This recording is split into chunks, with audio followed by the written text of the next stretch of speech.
യുവതിയായ സ്ത്രീയുടെ അമിത ലൈംഗിക താൽപ്പര്യം അവസാനം കൊലപാതകത്തിലെത്തി. സംഭവം നടക്കുന്നത് കർണാടകയിലെ ബെൽഗാമിലാണ്. 2017 ഓഗസ്റ്റ് 17-ാം തീയതിയാണ് ഈ വിവരം പുറത്തറിഞ്ഞത്. അവിടെയുള്ള ധനികർ മാത്രം താമസിക്കുന്ന ഒരു ഏരിയയിൽ അമ്മയും 2 മക്കളും ഒരു വീട്ടിൽ മരിച്ചു കിടന്നു. വിവരമറിഞ്ഞ പോലീസ് ഉദ്യോഗസ്ഥർ സ്ഥലത്തെത്തി. വസ്ത്രവ്യാപാരിയായ രാജേഷിൻ്റെ ഭാര്യയും 2 മക്കളുമാണ് മരിച്ചത്. മകന് 13 വയസ്സും മകൾക്ക് 5 വയസ്സും ആയിരുന്നു. ഭാര്യയുടെ പേര് റീന എന്നാണ്. 31 വയസ്സാണ് പ്രായം. വാതിൽ തകർത്ത നിലയിലായിരുന്നു. രാകേഷ് വസ്ത്രവ്യാപാര ആവശ്യത്തിനായി ഗോവയ്ക്ക് പോയതായിരുന്നു. രാത്രി മുഴുവൻ അയാൾ വീട്ടിലേക്ക് ഫോൺ ചെയ്തു. രാവിലെയും ഫോൺ ചെയ്തു.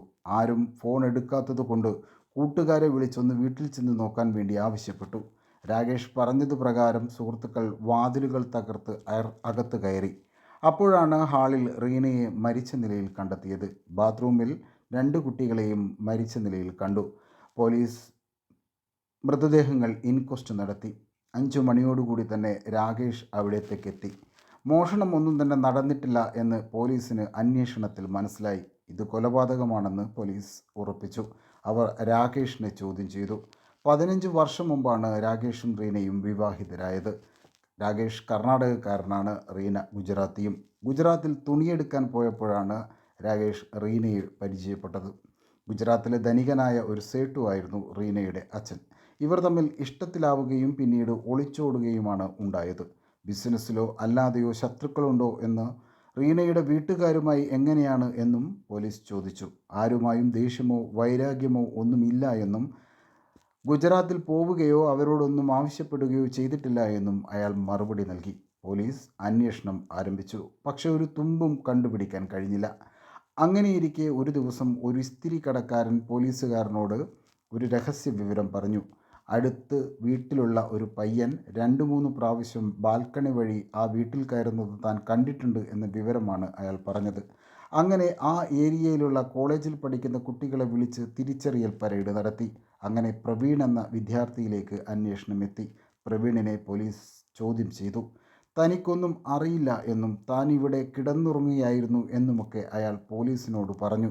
പ്രവീണിൻ്റെ വിരലടയാളം പരിശോധിച്ചപ്പോൾ നേരത്തെ ആ വീട്ടിൽ നിന്നും കിട്ടിയ വിരലടയാളവുമായി സാമ്യമുണ്ടായി. അതോടെ പ്രവീണെല്ലാം തുറന്നു പറയേണ്ടി വന്നു. 1 വർഷം മുമ്പാണ് പ്രവീൺ ഇവിടെ താമസം ആരംഭിച്ചത്. CAക്കാണ് പഠിക്കുന്നത്. പലപ്പോഴും പ്രവീൺ വീട്ടിലിരിക്കുമ്പോൾ ഈ സ്ത്രീ ഫോൺ ചെയ്യുന്നത് കാണുമായിരുന്നു. ആ കാഴ്ചകളിൽ പ്രവീണിനോട് റീനയ്ക്ക് താല്പര്യം തോന്നി. റീന പ്രവീണിന് മൊബൈൽ നമ്പർ കൊടുത്തു. പിന്നീട് സ്വീറ്റ്സ്, വീട്ടിലുണ്ടാക്കിയ കറികളെല്ലാം വീട്ടിൽ പ്രവീണിന് എത്തിച്ചു കൊടുത്തു. അങ്ങനെ 1 വർഷത്തോളം ഇവർ തമ്മിൽ അവിഹിത ബന്ധം തുടർന്നു. ഇത് ഭർത്താവോ മക്കളോ അറിയില്ലായിരുന്നു. ഭർത്താവ് എവിടെയെങ്കിലും ദൂരസ്ഥലങ്ങളിൽ പോയി കഴിഞ്ഞാൽ അന്ന് രാത്രി ബാൽക്കണി വഴി പ്രവീൺ വീട്ടിൽ കയറും. ഈ അവിഹിത ബന്ധം പ്രവീണിൻ്റെ പഠിപ്പിനെ ബാധിച്ചു. പിന്മാറാൻ നോക്കിയപ്പോൾ റീന പ്രവീണിനെ ഭീഷണിപ്പെടുത്തി. ഇവർ തമ്മിലുള്ള കിടപ്പുറ രംഗങ്ങൾ റീന രഹസ്യമായി മൊബൈലിൽ എടുത്തിട്ടുണ്ടായിരുന്നു. ഇത് ഫേസ്ബുക്കിൽ പബ്ലിഷ് ചെയ്യുമെന്നുള്ള ഭീഷണി പ്രവീണിന് നേരെയുണ്ടായി. പ്രവീണിന് പഠിത്തത്തിൽ തീരെ ശ്രദ്ധിക്കാൻ കഴിഞ്ഞില്ല. ഉറക്കമില്ലാതായി. അങ്ങനെ ഓഗസ്റ്റ് 16-ാം തീയതി രാവിലെ റീന പ്രവീണിനെ വീട്ടിലേക്ക് വിളിച്ചു. ഇതാണ് ഇസ്തിരി കടക്കാരൻ കണ്ടത്. രാവിലെ മുതൽ വൈകുന്നേരം വരെ പ്രവീൺ ആ വീട്ടിലുണ്ടായിരുന്നു. പിന്നീട് 4:30 മണിക്ക് മക്കൾ വരുന്ന സമയം നോക്കി പ്രവീൺ സ്വന്തം വീട്ടിലേക്ക് തിരിച്ചുപോയി. എന്നാൽ രാത്രി 12 മണിയോടുകൂടി റീന വീണ്ടും പ്രവീണിനെ വിളിച്ചു. റീന ഒരു ശല്യമായി പ്രവീണിന് തോന്നിയിരുന്നു. പോകുമ്പോൾ പ്രവീൺ കയ്യിൽ ഒരു കത്തി കൂടി കരുതി.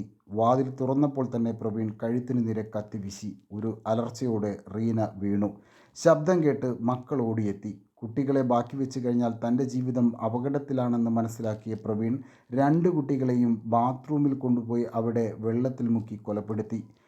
1 വർഷത്തിനുള്ളിൽ തന്നെ പോലീസ് ഈ കേസിൽ കുറ്റപത്രം സമർപ്പിച്ചു. 2018 മെയ് മാസത്തിൽ കോടതി പ്രവീണിന് ഇരട്ട ജീവപര്യന്തം വിധിച്ചു. വീട്ടുകാർ പ്രവീണിനെ പൂർണ്ണമായും ഉപേക്ഷിച്ചിരുന്നു. ഇപ്പോൾ പ്രവീൺ ബെൽഗാം ജയിലിലാണ് ഉള്ളത്. കൂടുതൽ വാർത്തകളും വിശേഷങ്ങളും അറിയുവാൻ ഞങ്ങളുടെ ചാനൽ സബ്സ്ക്രൈബ് ചെയ്യുക.